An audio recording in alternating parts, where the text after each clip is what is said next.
Crisis en el fútbol italiano. Los 4 veces campeones del mundo no estarán presentes en la cita de Norteamérica de este verano. Será la tercera Copa Mundo consecutiva en la que la Azzurra figura como ausente. Son el único país capaz de haber levantado el título que no participará en un certamen que para esta ocasión contará con una ampliación de 16 equipos para llegar a los 48 participantes. El análisis es con Nicolás Samper, periodista deportivo en ESPN y la FM, columnista además en Fútbol Red.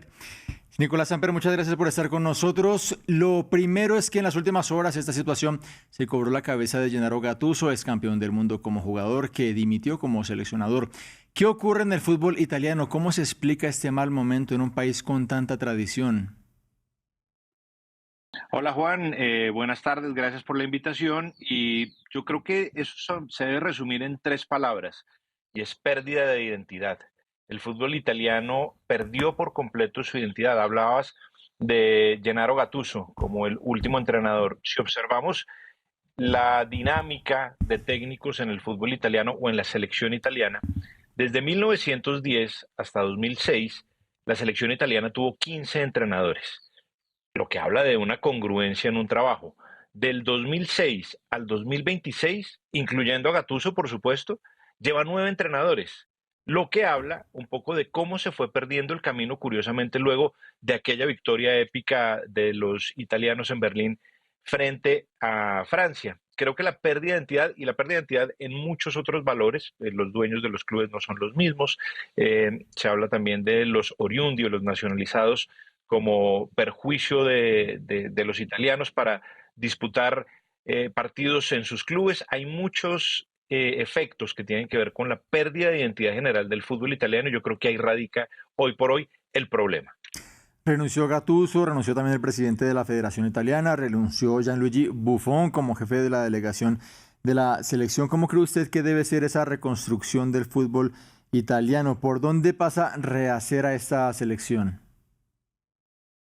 Parece difícil, ¿no, Juan? Teniendo en cuenta que es un fútbol de gran categoría. Digamos que la refundación tiene que un poco ser como ese regreso a las naves antiguas. El fútbol italiano siempre se destacó por un estilo. Creo que ahí es uno de los comienzos por los cuales tenemos que indagar. Y es el estilo del catenaccio, de lo que jugaba Italia, de lo que sabía jugar Italia y con la que ganó incluso 4 campeonatos del mundo.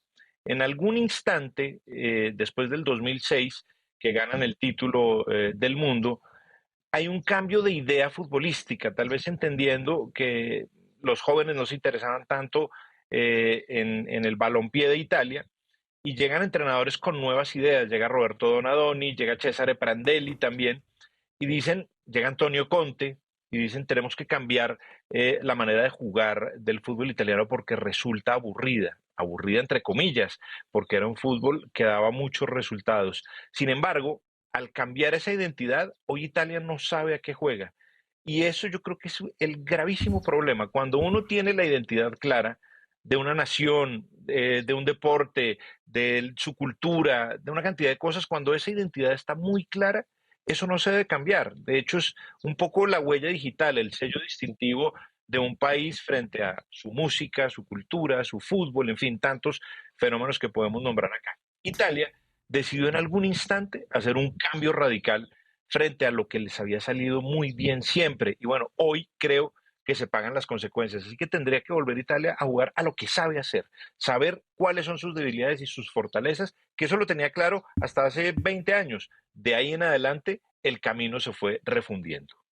Nicolás, ¿cuál cree usted que va a ser el impacto de por lo menos no ver a Italia en 3 mundiales? Por lo menos digo, será un margen al menos de 16 años. ¿Cómo va a afectar esto a una generación? Porque, por ejemplo, hubo otra generación en la que yo me incluyo, por ejemplo, que crecimos viendo la Serie A y a Italia como la mayor referente o una de las principales referentes. Ahora, ¿cómo cree usted que será el impacto de que haya muchos espectadores que acumulan ya varios mundiales sin tener a Italia compitiendo? Pues Juan, es complicado porque si hacemos memoria rápidamente, la última gran figura que llevó la Serie A su fútbol, yo creo que fue Cristiano Ronaldo cuando llega a Juventus. Pero ¿qué Cristiano Ronaldo era? Un Cristiano Ronaldo que ya había dado todo de sí en el Real Madrid y venía a la baja y llega a Juventus, llega como una estrella que empieza a trasegar los caminos del ocaso. Pues tan fue así que después termina en un fútbol inferior. Eso tiene que ver mucho con las inversiones y con lo que hablábamos de la pérdida de identidad. Hoy los clubes ya no tienen los dueños de antes, es decir, ya no está Moratti en el Inter, ya Berlusconi, por supuesto, en el Inter, en el Milan, ni hablar. Calisto Tanzi en el Parma se quebró y fue encarcelado. Y así empezamos Juventus y la familia Agnelli. Esas familias, más allá de lo que podamos cuestionar, por ejemplo, a Berlusconi, a Tanzi, a tantos otros, esas familias de alguna manera querían que el fútbol fuera representativo en su país. Entonces mirábamos que el Inter con Moratti traía a Lothar Matthäus, a Jürgen Klinsmann y a Andreas Brehme en el top de su carrera. Y el Inter 89-90 es un equipo extraordinario. Berlusconi trajo a Gullit, Van Basten, Rijkaard y un equipo de ensueño que era el que dirigía Arrigo Sacchi, que está catalogado como uno de los mejores equipos de la historia. Juventus, el mismo cuento. Tanzi con el Parma, que era un equipo emergente, lleva a Faustino Asprilla, a Sola, a Poloni, hace un equipo que termina siendo protagonista. Hoy los clubes están permeados por las sociedades anónimas, por el negocio, y eso es lo que buscan, realmente un negocio, más que una gloria deportiva. Eso habla también de esa pérdida de identidad tradicional de los clubes italianos que eran de una familia, y esa familia lo que hacía era potenciarlos porque les interesaba políticamente, socialmente, tenía varios factores. Hoy las sociedades anónimas piensan, bueno, nosotros lo que necesitamos es que esto de no de números rojos y no nos importa ni la gloria ni el fútbol, pues tan es así que miren lo mal que le fue a Italia en la última edición de la Champions League, ¿no? Donde no pudo acceder a rondas superiores. Ya entrando en una pregunta más de fondo de fútbol, ¿cómo califica usted, Nicolás, este equipo que perdió contra Bosnia, este equipo que no pudo en esas eliminatorias superar a Noruega para clasificar de manera directa al Mundial? ¿Cómo califica usted a esta generación que vimos en este proceso?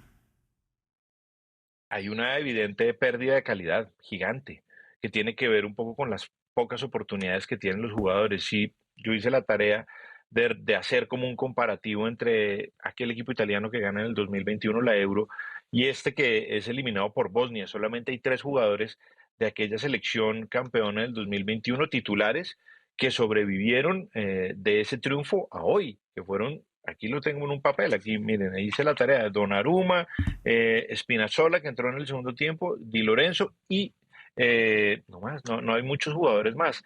Hoy, si uno revisa, por ejemplo, los delanteros que hicieron parte de esa Italia contra Bosnia, fueron Matteo Retegui, que vivió un proceso que es absurdo, porque Retegui es nacionalizado italiano cuando juega para Tigre de Argentina, que es un equipo muy modesto. Eso es imposible, o es imposible imaginarlo en otros años en el fútbol italiano que fueran a nacionalizar a un jugador que hacía parte de un equipo muy modesto en Argentina y que necesitaban un goleador urgente.